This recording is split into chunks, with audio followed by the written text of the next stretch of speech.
L'indice de plasticité est un des paramètres indispensables pour identifier un sol selon les cahiers des charges. Cette valeur indique dans quelle mesure des particules d'argile sont présentes dans un matériau.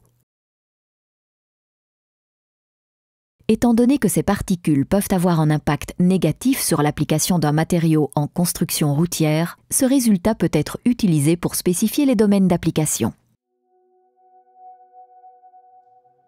L'indice de plasticité se détermine notamment à l'aide de l'appareil de Casagrande.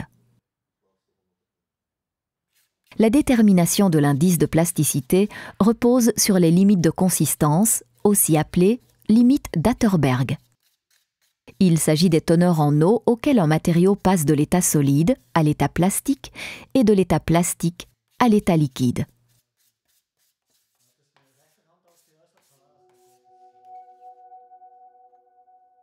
Avant de débuter l'essai, le laborantin pèse plusieurs récipients dans lesquels de petits échantillons seront placés ultérieurement pour en déterminer la teneur en eau.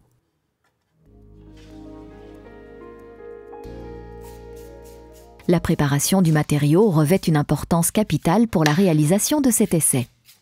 Le matériau doit préalablement être tamisé afin que l'essai soit effectué uniquement sur la fraction inférieure à 400 microns. Cette fraction est traitée soigneusement pour obtenir une pâte homogène.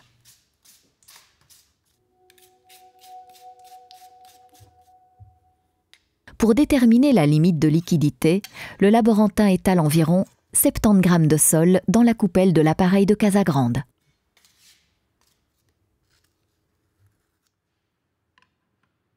Une fois que la coupelle est montée sur l'appareil, une rainure de 2 mm de large est tracée dans le matériau au milieu de la coupelle à l'aide d'un outil à rainurer. Des chocs appliqués à un rythme régulier ont pour but que cette rainure se referme sur une longueur de 1 cm. Le nombre de chocs nécessaires pour y parvenir est compté. Plus le matériau est humide, moins il faudra de chocs.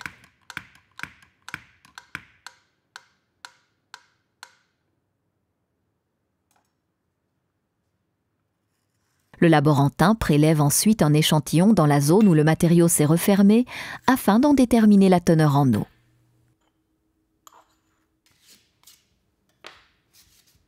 Par définition, la limite de liquidité d'un matériau est la teneur en eau à laquelle la rainure s'est refermée sur 1 cm après 25 coups.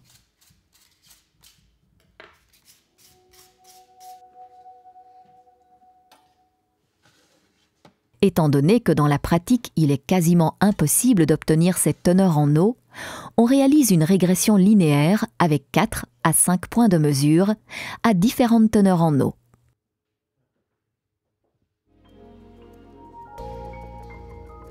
Pour déterminer la limite de plasticité, le laborantin forme des rouleaux de sol jusqu'à un diamètre de 3 mm.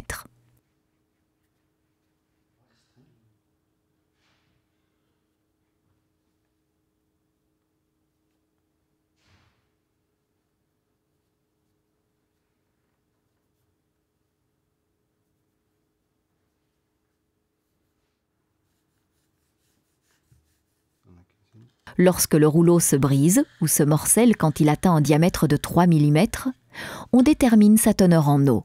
Cette teneur en eau est appelée la limite de plasticité d'un matériau.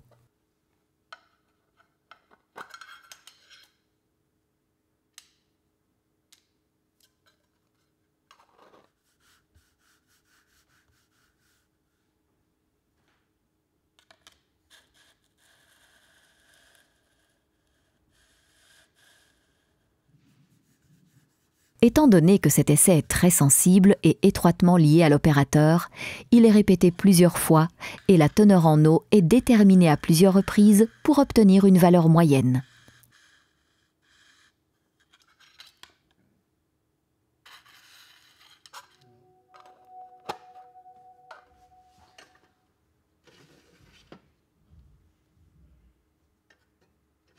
Tous les pots pesés sont placés dans une étuve afin de les sécher jusqu'à masse constante à une température de 110 degrés Celsius.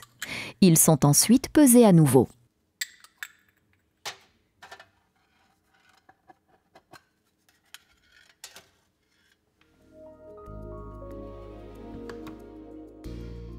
Après ce pesage, toutes les teneurs en eau sont calculées.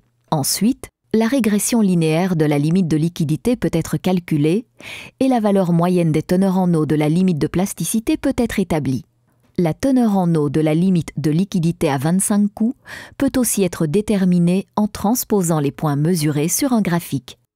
Par définition, l'indice de plasticité est la différence entre les teneurs en eau de la limite de liquidité et de la limite de plasticité.